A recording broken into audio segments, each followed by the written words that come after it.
This is Jasper, the cat whose adventures lie at the heart of our story. It all began when my friend Günther came to visit me here in Germany. He and Abigail, his wife, were very reluctant to leave their cat Jasper behind. But when they found the best exotic cat house hotel, this all changed. When they told me about this strange place, one of those rare institutions where the animal kingdom reigns supreme and humans are the servants of animals, I was intrigued. It's an American thing, I assumed, this fascination with pets, with little creature comforts for the comfortable little creatures. In fact, Americans spend over $53 billion on their pets each year. That's higher than the GDP of entire countries. Americana at its finest. I was intrigued, excited even. A hotel for cats? Well, yes, but I discovered it's even more than that.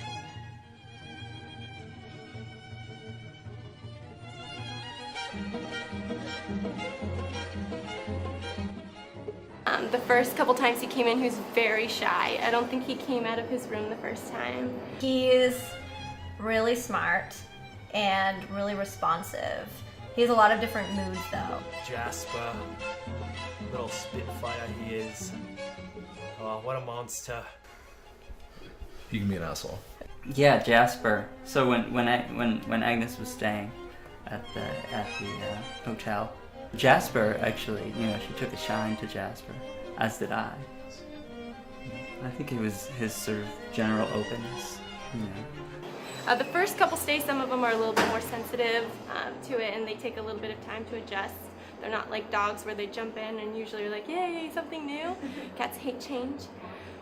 So we do the best we can to make them comfortable and get confident with the situation. So they all get their own special things. Like some of the cats that are fearful, in the evening once everybody's put away, we'll open their doors especially for them so they can run back in and kind of get confident in like incremental outings. So we realized our other apartment didn't have good flow. And so that's why we moved here, so that Jasper could have a space with better flow. Yeah. And then we're going to put in some other shelving so that he can get up onto the highest places. Yeah. And the Cat House Hotel definitely has this, because I don't know if you guys noticed, but they have like trees lining the interior of the space so that cats can achieve that flow.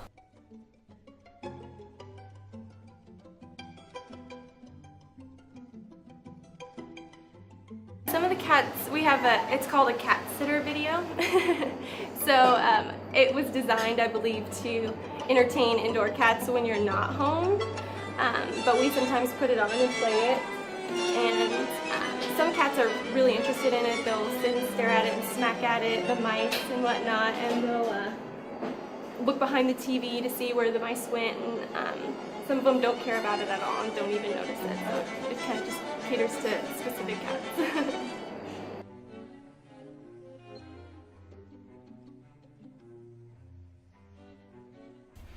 When I was a kid, I always had cats and had a strong connection with them, more than with people, really.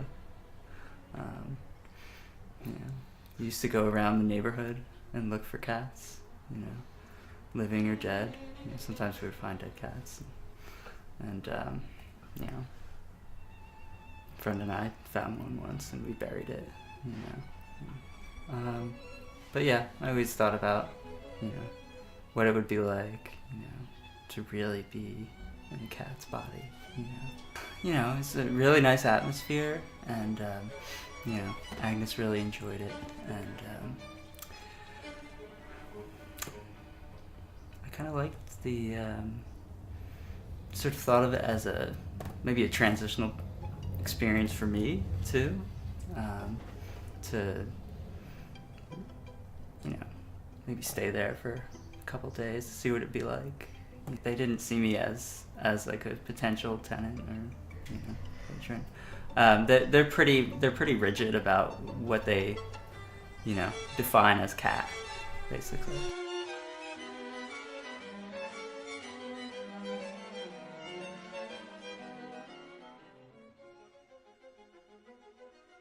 See that? Oh. Who's a good? Who's my buttery boy? Look at his cheeks. He has Orson Welles cheeks. Yeah, doesn't he look like Orson Welles? I think he looks like Edward G. Robinson. Edward G. Robinson. Hey. Oh. He's shy. Quite often we have to sedate Jasper. We have to put him down. Sometimes we have to chase him. We drug him most of the time. But each time he comes in, he gets more and more confident.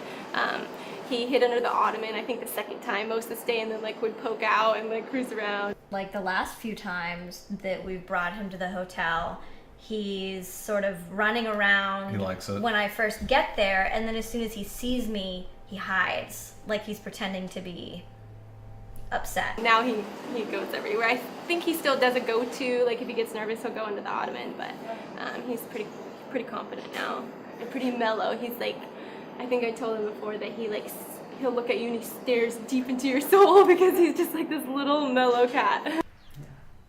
But Jasper, I'd like to know Jasper better. And then one day, we had a breakthrough with Jasper. It was during one of our sessions. It was just him and I, one-on-one. We do those. For days, he'd been biting and scratching, and I looked into his eyes, and he looked into mine, and I saw an abyss of pain in his eyes. I saw an early kittenhood full of father issues. I saw abandonment.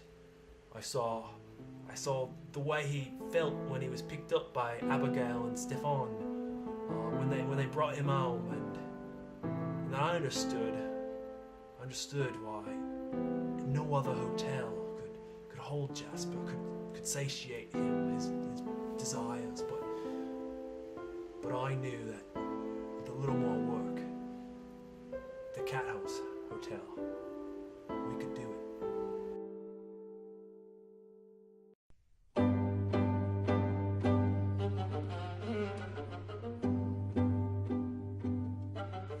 We, in comparison to the articulate slyness and mischief of the cats at the best exotic cat house hotel, we, in comparison to that enormous articulation, we only sound and look like badly pronounced and half-finished sentences out of a stupid suburban novel.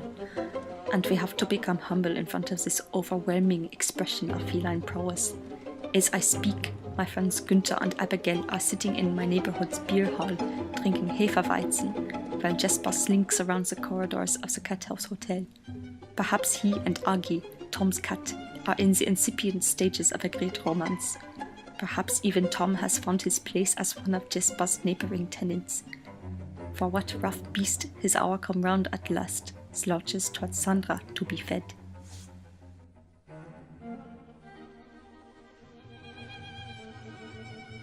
Hey, Jasper. He's also a hippo pig. He's a hippo pig. It's very self-explanatory. He's a crite. He's a crit. He's a critter. He's a critite. He's a butters. He's a butters. He's a buttery boy. He's a zizzer. He's the ziz. He just huffed like a bull. He's a little bull. He's got a jelly belly.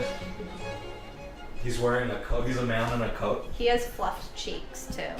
Sometimes he's a bread. Sometimes He's a bread. He's bread loaf position. Let's see bread loaf. You're a sourdough. Pudding. Figgy Yeah, pudding. figgy pudding. He's definitely figgy.